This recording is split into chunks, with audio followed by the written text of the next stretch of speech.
Hey guys, I apologize. All right, let's go. Let me say hello to the folks in the chat. Hey Ashley, hey Bree, hey Lady Coltrane, hey Perspective Me, hey Trinin. Hey Terry Brown, hello Classy Coco. All right, hi everybody. I want to get going because I'm going to have another live after this, and the live is going to be updating the YSL. Then I have a show after that. I will be doing a members only show because Jennifer Bonjean just recently had an appeal, and I want you guys to see and experience how she operates. So that's going to be a members only.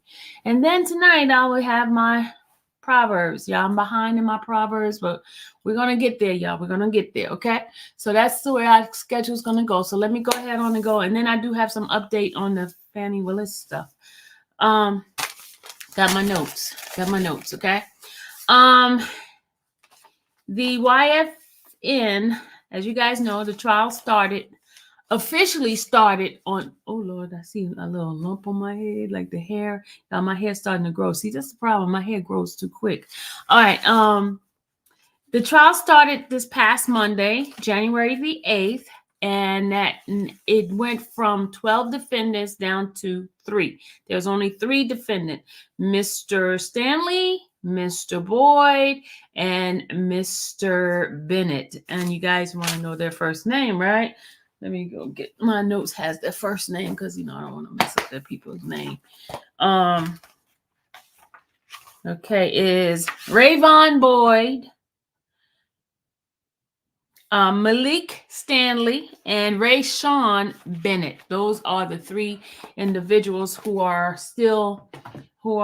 on the trial right now, right? Let me just tell you what they had on, okay? Let me give you guys what they had on because I came in late. I went on up. I was downstairs with the YSL. Once YSL was over with, I ran upstairs. Not ran, but took the elevator upstairs, and I went to view what was going upstairs. So, the jurors that was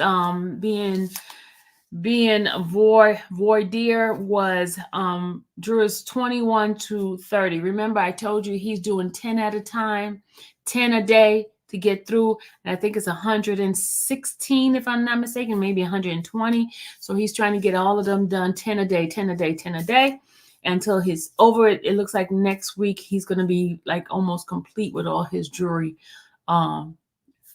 process. And then he's going to come back and do some more voir dire, right? So today's jurors consist of 8 individuals, right? It was 6 white males and 2 black females. One of the females a doctor, and there was 6 white male, right?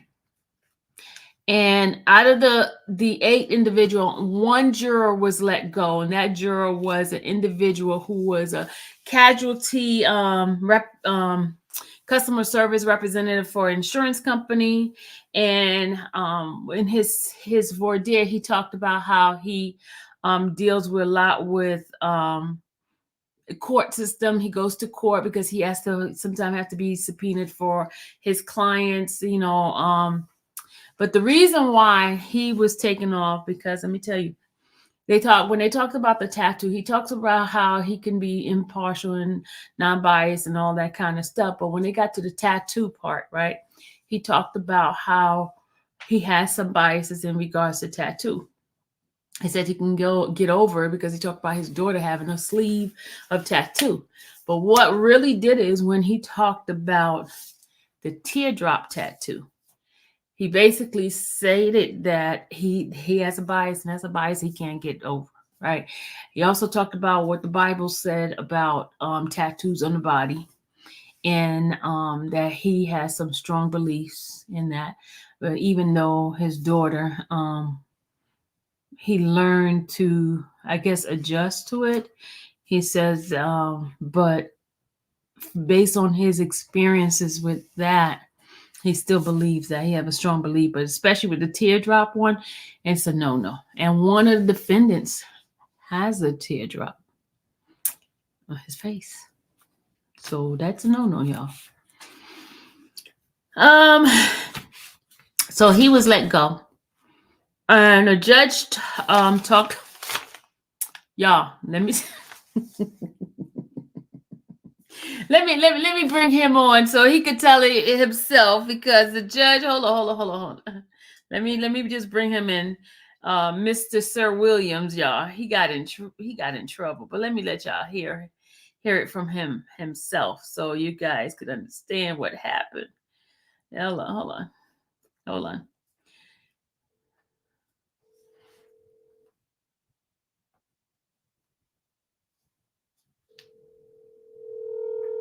Hello. Hi, Sir William. This is Sylvia. I'm on my live, right? And I was giving him an update about YF and Lucci's case.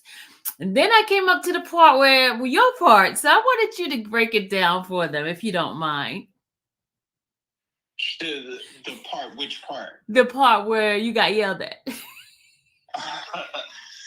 Well, I, for the most part, the judge that you like that I can't stand. I like the judge, y'all. I like the judge. Yeah. So for the most part, he was giving a partially incorrect. Can you hear me? I can hear you. Oh, okay. I thought I lost you. He was giving sort of an incorrect account of what the juror number 30 had said. And so the whole point of it was juror number 30 had basically said that, he feels that your body is a temple of the spirit, and that, we shouldn't tattoo and what have you. So anyway, but the judge was saying it sort of incorrectly. And so I before I realized it, I kind of spoke out, and I said, no, that's exactly what he said. And because he was trying to tell one of the co-defendants attorney that's not, because they wanted to strike him because he felt like he couldn't be non-biased, because if a tattoo or if something he felt, and his client had tattoos on his face, so he felt like he couldn't be unbiased. And so I said, no, I said, no, that's exactly what he said. So, and I said it out loud. And so then the judge went into his tirade about those of you from the galley and blah, blah, blah, which is not, and I've thought about this as I was coming to the game tonight, that's an erroneous statement. And yes, he's sitting there in that courtroom, executing his power. But we have the power of the pen, and we have the power of influence. And our audience is much larger than his will ever be in one particular courtroom. And that small number of people. We sway and we present information that influences the public and that influences their thought process. They're expecting us to go in, and they entrust us to bring them, accurate information. And so I think he's wrong with all of that tirade that he went, that I don't want to hear nothing from the galley. No, you don't have to hear anything from the galley, but you'll definitely hear from my blog. And you'll definitely hear from, because my audience, because they watch, they pay attention. So, yeah, y'all, I'm always acting up and getting us in trouble. And so, so I got it. I was a little bad today. But he was wrong. Don't you think he was wrong? He was wrong, but we have no right to even say anything. We're supposed to be quiet back there. I'm like, oh. Listen, I got readmitted into Emory Law School, and I felt like I was an attorney. Oh my God. I felt like I was an attorney, but it came out. Yeah, he did. I don't think he realized he was loud. Okay, when he said it came out before but Sylvia, I'm gonna be honest with you. It came out before I even realized that it was. You know what I mean? Yeah, let me tell you, the attorney turned around because he was talking. He turned around and looked like, who is that? Who said that? It was so funny. It came out, y'all, before I even realized that I had said something. See, that's the bad thing about being a church kid. We always saying amen.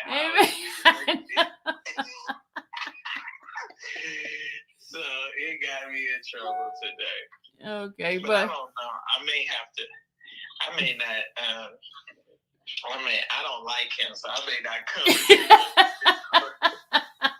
So I can't invite him upstairs no more. But it was a good day. Yeah, you was thinking out loud. That's what it was. You was thinking out loud. That's what it was. Yeah, that's what it was. And it got the best of me, y'all. Because the thing, and I think that's one of the things, like I was telling you today, that has motivated me. It's so intriguing, and we're there. And y'all may not realize it, but we're really working hard. We are really, and especially Sylvia, she's there, and she's getting and reporting firsthand, what's going on. And, we're really working hard, and it's so intriguing. It's so, the whole way that the criminal justice system works. And, like you were saying today, Sylvia, we're learning so much. Yeah, you know what I mean? Yeah.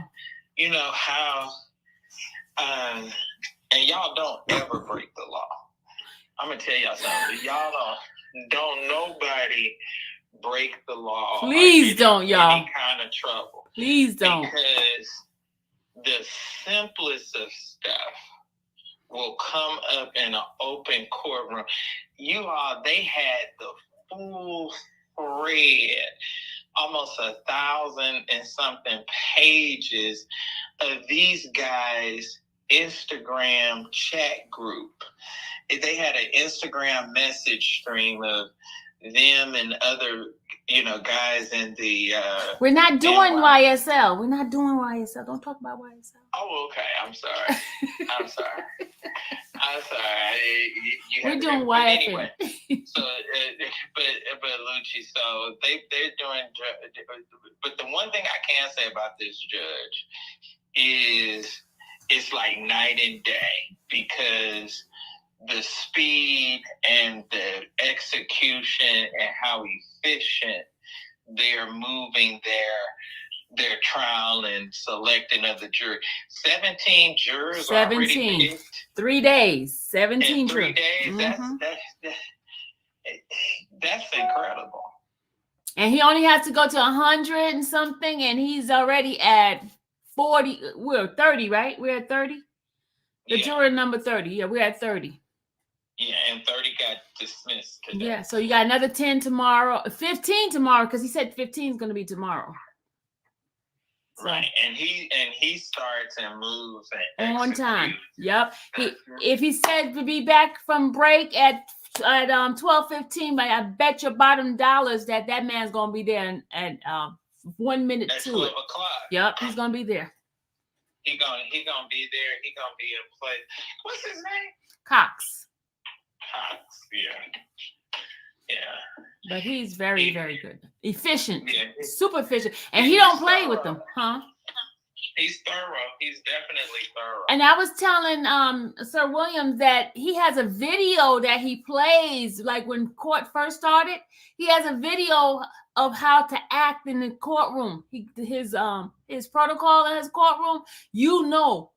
This is what you do. This is what you don't do, and there's no questions asked. So he plays a video before you even before the bench. That's probably why he was good and pissed with me. Oh yeah, he was pissed because he's like, wait a minute, because in that video it says no talking in the gallery. It says no outbursts in the gallery. It says it in his what's the name too. Well, I gave him just what he said not to do. Exactly. I've always been the bad child, even growing up. But thank you, Sir William. Look. One thing, and I'm gonna do just the opposite. I can't help that. Thank you, sir. Hey, you know what? We definitely need you for tonight's show with the SOHH. I need to give you the link. Oh yeah. Yeah, you definitely need to be on there tonight. So I'll send you the link. All right, I'll send you the link. I'll talk to you. We're starting at 8 o'clock. Oh, okay. So what time are y'all? What time we got to be at court tomorrow? At 9:30. 9:30. Is the game over with already? No. I'm here. I'm in the media room. Okay. All right. We'll send it to you. I'll send you the link. Okay. Bye. All right, guys. So that's what happened today. Oh my God. The judge went in on him. He went in on him. He said, you're a spectator. Spectators don't say anything. Only the people on the court. It was funny. It was funny. But anyway, what I just showed you guys is the order he put in regards to the striking and what they're see how efficient he is. Look at this. He gives them the order for the defendant's request for additional strikes.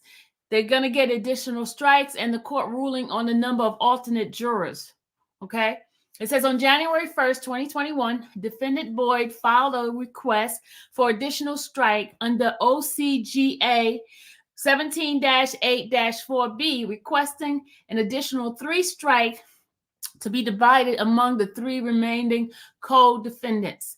On January 5th, the defendant Bennett also requested additional strikes under OCG 17-8-4B and did not make the request for a specific number of additional strikes within the filing.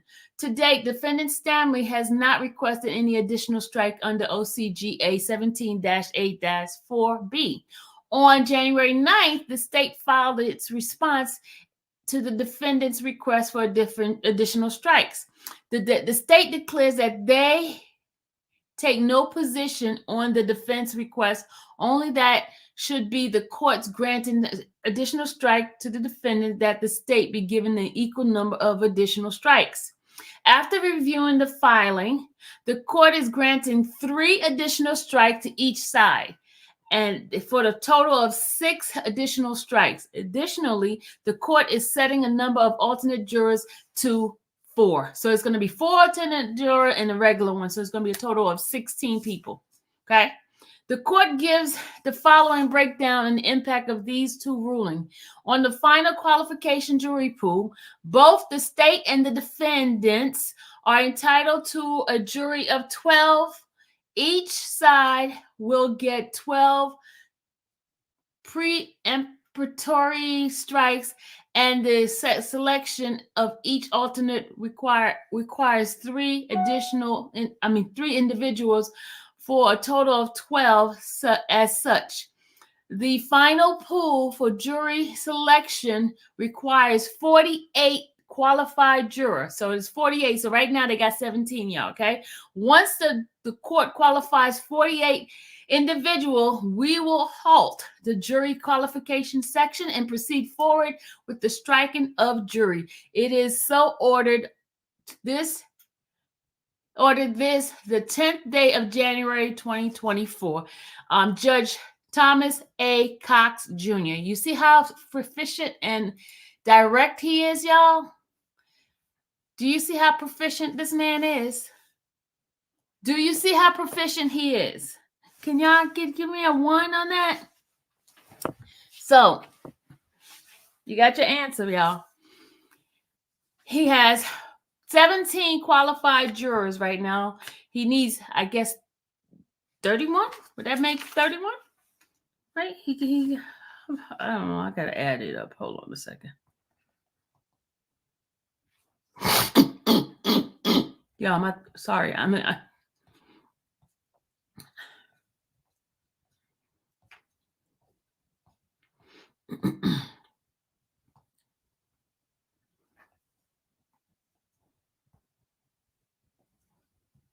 Yeah, he needs 31. Okay, so 31 more jurors he needs, okay? You guys know that juror number 30 was stricken, right? And so tomorrow he's going to have 15 jurors to come in tomorrow. They're going to start promptly at 9 o'clock. Then what the defendants had on, let me just tell you, Mr. Lucci had on a black turtleneck. I think I was dressed like all of them today. He had on a black turtleneck, and he had like olive green slacks on. And Mr. Boyd had on a black turtleneck, and he had beige pants on. And Mr. Stanley had on a striped blue and white shirt with black pants. That's what he had on. And the family members that was in the courtroom today was Mr.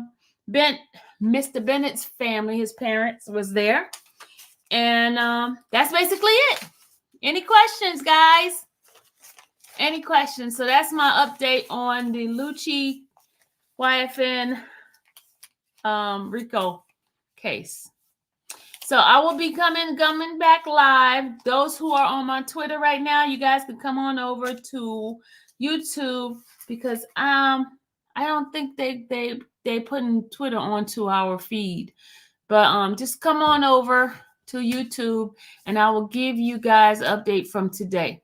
Don't forget, Friday I will give y'all the treat of having the reaction from Thug this week from the witness, him being on a witness stand. But when we go over to, in a few minutes, when we do our live, I will give you guys some breakdown what happened in court, okay?